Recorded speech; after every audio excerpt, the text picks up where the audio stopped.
Hi everyone, आज हम पढ़ने वाले हैं करंट इलेक्ट्रिसिटी का पार्ट 2। पार्ट 1 में हमने पढ़ा था पोटेंशियल डिफरेंस क्या होता है, वोल्टेज क्या होता है, करंट क्या होता है, सुपर कंडक्टर क्या होते हैं, कंडक्टर्स क्या होते हैं, स्पेसिफिक रेजिस्टेंस क्या होता है, रेजिस्टेंस क्या होता है।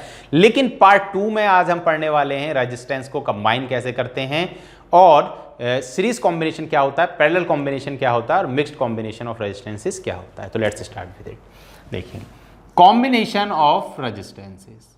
जब हमने रेजिस्टेंस को देख लिया तो हम जो इलेक्ट्रिकल डिवाइसेस हैं उनके साथ उसको जोड़ेंगे कैसे, क्योंकि एक रेजिस्टेंस से तो काम नहीं चलता है, कई सारे रेजिस्टेंसेस हो जाते हैं। तो वो जब कई सारे रेजिस्टेंस हो जाते हैं, नंबर ऑफ रेजिस्टेंसेस बढ़ जाते हैं, तो बेसिकली उनका नेट इफेक्ट कितना होगा, उनका नेट रेजिस्टेंस कितना होगा, उसकी स्टडी के लिए हमने एक फॉर्मूला बनाया। तो हमने देखा कि जब रेजिस्टेंसेस किस में होते हैं, सीरीज में होते हैं, तो हमने देखा कि ओवरऑल जो रेजिस्टेंस है यानी कि आर इक्विवेलेंट का फॉर्मूला होगा resistance of register 1 plus resistance of register 2 plus resistance of register 3 till resistance of nth register. और अगर यही पैरेलल में होते हैं तो हमें फॉर्मूला मिलता है 1 upon R equivalent is equals to 1 upon R1 plus 1 upon R2 plus 1 upon R3 till 1 upon Rn। Series में डायरेक्ट जोड़ते जाते हैं, 1 2 3 सभी रेजिस्टेंसेस के सभी रजिस्टर्स की रेजिस्टेंस को जोड़ दीजिए तो टोटल रेजिस्टेंस आ जाएगा। लेकिन अभी मैं बताऊंगा कि सीरीज और पैरेलल कैसे कनेक्ट होते हैं। लेकिन वो रजिस्टर सीरीज की बजाय अगर पैरेलल में कनेक्टेड है, तो अगर वो पैरेलल में कनेक्टेड हैं तो उनको हम डायरेक्ट इस तरीके से नहीं जोड़ सकते, फिर उनको क्या करते हैं, हम 1 अपॉन में ले आते हैं। तो ये फॉर्मूले को याद रखने का तरीका है। अब ये फॉर्मूले आए कैसे, ये हम जरा देखते हैं। देखिए, अगर मान लीजिए ये 3 रजिस्टर्स हैं और इनके जो रजिस्टेंसेज हैं वो हैं R1, R2 और R3, और इनके अक्रॉस हमने एक V वोल्टेज हमने लगाए हैं। अब होगा क्या, इस वोल्टेज की वजह से यहां पर ये रेजिस्टेंस कुछ वोल्टेज का ड्रॉप करेगा। जब यहां से करंट फ्लो होगा तो यहां पर पहले वाले में जो वोल्टेज का ड्रॉप होगा वो V1 होगा, दूसरे वाले में जो वोल्टेज का ड्रॉप होगा वो V2 होगा, तीसरे वाले में जो वोल्टेज का ड्रॉप होगा वो V3 होगा। अब लेकिन टोटल ड्रॉप कितना होगा, टोटल ड्रॉप तो V के बराबर होगा। तो V यानी कि total voltage is equals to V1 plus V2 plus V3। अब as per ohms law, ohms साहब ने हमें क्या बताया था कि V is equals to IR। ये फॉर्मूला हमें ओम्स साहब के बाद मिला। तो V is equals to IR, तो यहां पर हम क्या लिखेंगे, ये टोटल V है, ये टोटल V है, that means total I into total R। Total R कितना होगा, R equivalent is equals to V1। V1 means I into R1। ये I1 क्यों नहीं हुआ, तो करंट एक ब्रांच में करंट हमेशा सेम रहेगा, ये याद रखना।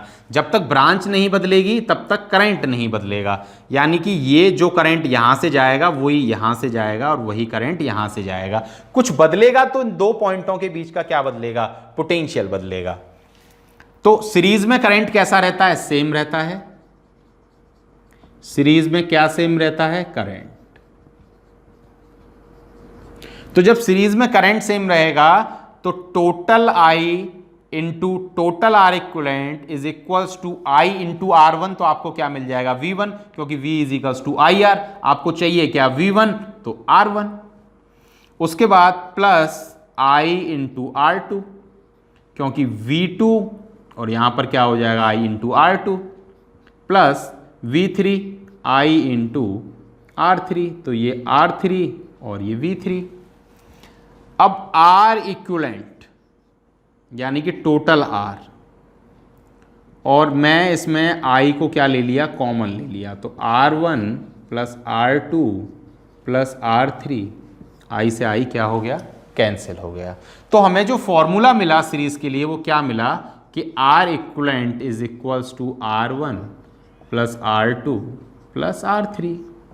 ये हमारा आर इक्विवेलेंट का फॉर्मूला हुआ। और इसी को जब हम उल्टा कर देते हैं यानी कि 1 में ले आते हैं तो वो फॉर्मूला किसका हो जाता है, पैरेलल का हो जाता है। अब इसमें एक बात समझने वाली है, मान लीजिए ये 3 रजिस्टर ना होने की जगह n रजिस्टर होते, यानी कि ये सर्किट हमारा ऐसा होता।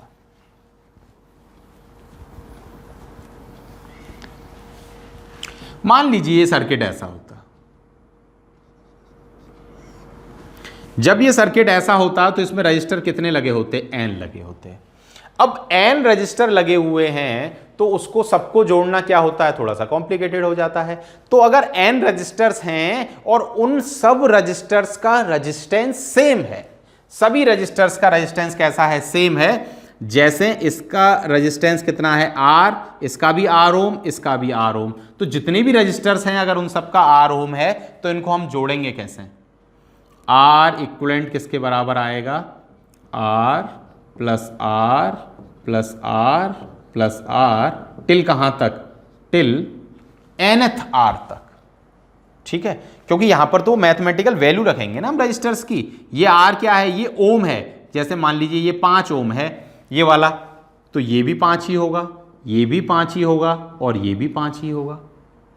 तो अगर रजिस्टर्स का रेजिस्टेंस सेम है और n रजिस्टर्स आपके पास हैं तो आप इस तरीके से जोड़ने की बजाय डायरेक्ट भी जोड़ सकते हैं। कैसे, आप देखिए, अगर मैंने लिखा 1 plus 1 plus 1 plus 1 plus 1 1 2 3 4 plus 1 5, तो इसको जोड़कर कितनी वैल्यू आई, 5।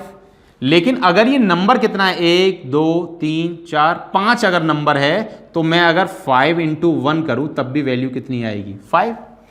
दूसरे तरीके से देखिए, अगर एक रजिस्टर कितने का है, 5 ओम का है और n रजिस्टर हैं, तो मुझे कैसे निकालना पड़ेगा, 5 प्लस 5 प्लस 5 टिल प्लस 5 करता जाऊंगा तब जाके वैल्यू आएगी। लेकिन अगर मुझे पता है कि n कितना है, मान लीजिए n है मेरा 50 रजिस्टर्स हैं, तो मुझे 5 प्लस 5 प्लस 5 प्लस 5 कितनी बार लिखना पड़ेगा, 50 बार, पहले फॉर्मूले के अकॉर्डिंग।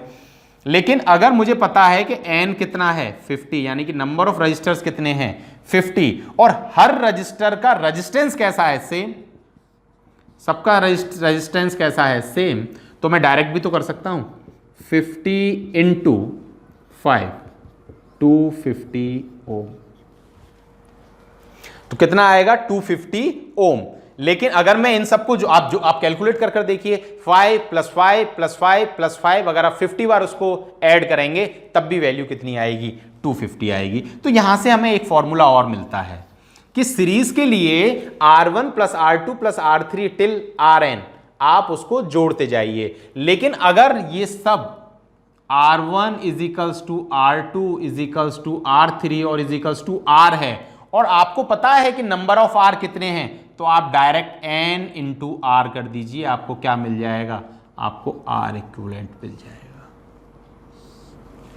ये आपको याद रखना है। अब जरा देखते हैं कि पैरेलल का फॉर्मूला कैसे आया।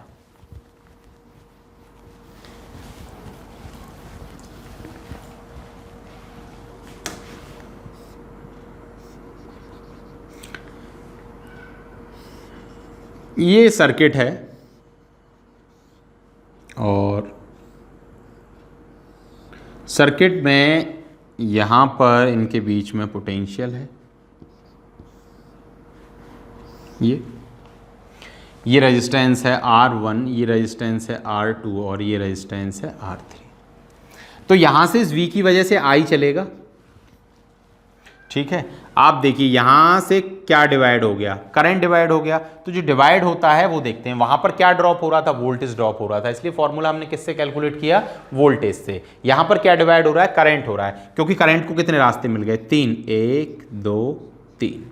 तो इसमें जो करंट गया वो I1, इसमें जो करंट गया वो I2 और इसमें जो करंट गया वो I3। तो यहां पर I से कैलकुलेट करेंगे तो टोटल I कितना होगा, I1 plus I2 plus I3, क्योंकि जो टोटल I है ये तो इन तीनों के सम के बराबर ही होगा, जैसे वहां पर V तीनों ड्रॉप के बराबर था। अब होगा क्या, यहां पर V तीनों के कांस्टेंट क्यों रहेगा, देखिए ये V जो है ये तीनों से कनेक्टेड है, आप ऐसे देखिए इसको, तीनों के लिए V बराबर है, तीनों के लिए V बराबर है, ये आपको याद रखना है यहां पर, क्योंकि V ऐसा नहीं हो रहा है कि जो V यहां पर है उसके बाद दूसरे वाले को पोटेंशियल मिल रहा हो। अगर मैं यहां पर एक और रेजिस्टेंस लगा दूं तो इसके लिए जो V है और इसके लिए जो V है वो अलग हो जाएंगे, लेकिन इस R के लिए, इस R के लिए और इस R के लिए, तीनों के लिए पोटेंशियल कैसा है, सेम है। ये हमें याद रखना है।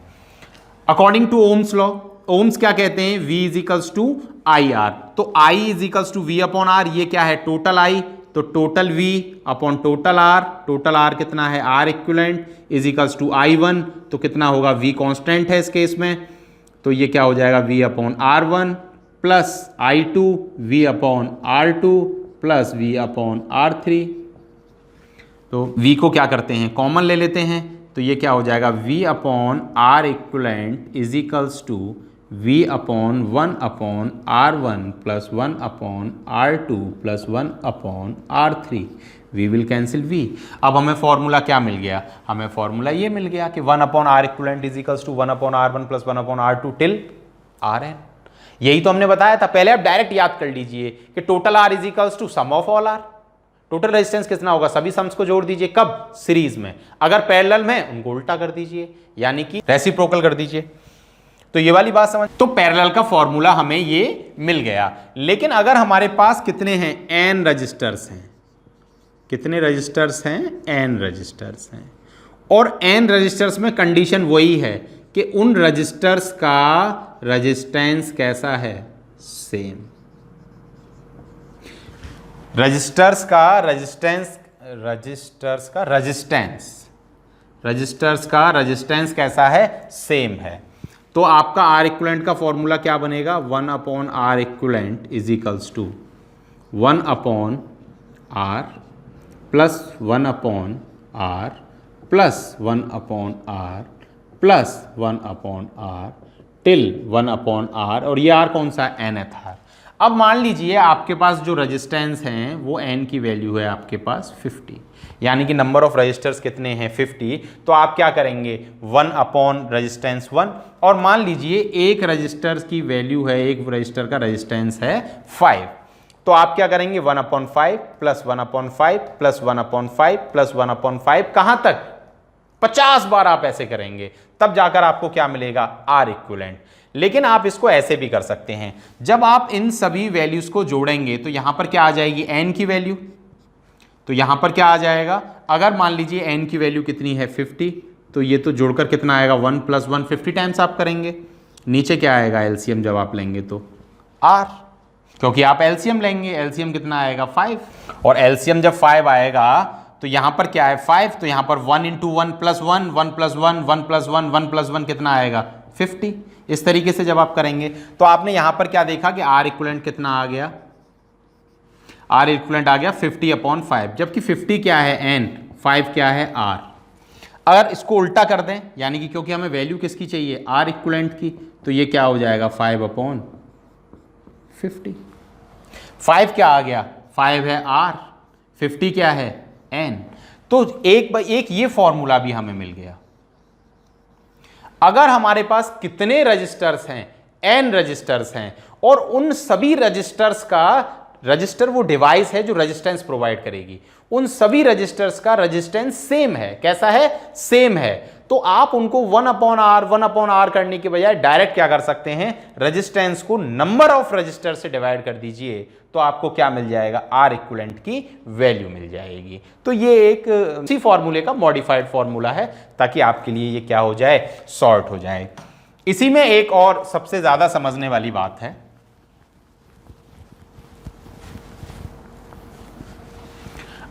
ये फॉर्मूला भी आपको याद रखना है कि इन पैरेलल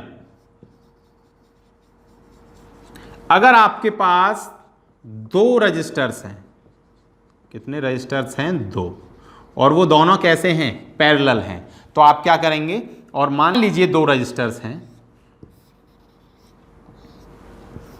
10 ओम के, ये दोनों हैं और ये पैरेलल में हैं, तो ये जब पैरेलल में हैं, सीरीज में जब एक के बाद एक, पैरेलल में जब करंट उनमें कैसा जाए, अलग अलग। अब होगा क्या कि जब इन दोनों में अलग अलग करंट जाएगा तो आर इक्विवेलेंट आप कैसे निकालोगे, 1/10 प्लस 1/10। तो 10 का आप क्या ले लोगे, एलसीएम इज इक्वल्स टू 2/10, ये आपकी वैल्यू आएगी। तो आप इसको क्या करेंगे, फिर इसको आप उल्टा करेंगे, क्योंकि वैल्यू किसकी चाहिए, आर इक्विवेलेंट की। तो आर इक्विवेलेंट कितना हो जाएगा, 10/2, तो आर इक्विवेलेंट कितना आया आपका 5 ओम। ठीक है, ये आपने किया। इसके लिए आप क्या करें, इसके लिए आपको एक दूसरा फॉर्मूला है, आप क्या करिए, R1 into R2 upon R1 plus R2 direct आप कर दीजिए। तो 10 इंटू 10 अपॉन 10 प्लस 10 कितना हो गया, 2/5/10 कितना आ गया, 5 ओम। लेकिन ये सिर्फ दो ही रजिस्टर्स के केस में आपको करना है। इसका हमें फायदा कहां मिलता है, इसका फायदा हमें मिलता है जब कॉम्प्लिकेटेड सर्किट होते हैं, यानी कि बहुत सारे सीरीज और बहुत सारे पैरेलल, मिक्स्ड कॉम्बिनेशन। तो हमने सीरीज कॉम्बिनेशन देखा, सीरीज हमारा ऐसा था जिसमें एक रजिस्टर से जो करंट जा रहा था वही दूसरे से जा रहा था। पैरेलल में हमने देखा कि जो रजिस्टर्स हैं उनमें डिफरेंट करंट जा रहे हैं। अब मिक्स्ड कॉम्बिनेशन क्या होता है, तो मिक्स्ड कॉम्बिनेशन जो है, मिक्स्ड कॉम्बिनेशन सीरीज और पैरेलल का कॉम्बिनेशन होता है। कैसे होता है, देखिए ये एक रजिस्टर और ये इस तरीके से होता है। अगर ये रजिस्टर R1 है, ये रजिस्टर R2 है, ये रजिस्टर R3 है, तो R3 एंड R2 इनका R इक्विवेलेंट जो निकलेगा वो इस फॉर्मूले से निकलेगा, 1/R equivalent is equals to 1/R1 plus 1/R2। लेकिन इनका जो R इक्विवेलेंट आएगा उसके साथ ये डायरेक्ट जुड़ जाएगा, क्योंकि जो करंट इससे जा रहा है वो इन दोनों से जा रहा है। तो इन दोनों से मिलकर जो रेजिस्टेंस आएगा वो इसके साथ किस में जुड़ेगा, सीरीज में। तो ये इसमें सीरीज हो गया और ये पैरेलल हो गया। तो मिक्स्ड कॉम्बिनेशन कुछ स्पेशल नहीं होता। मिक्स्ड कॉम्बिनेशन में सिर्फ जब हम सीरीज और पैरेलल को अरेंज करते हैं तो कहीं कुछ रजिस्टर्स एक दूसरे के साथ सीरीज में आ जाते हैं और कुछ रजिस्टर एक दूसरे के साथ पैरेलल में आ जाते हैं। उसी को हम मिक्स्ड कॉम्बिनेशन ऑफ रजिस्टर्स कहते हैं।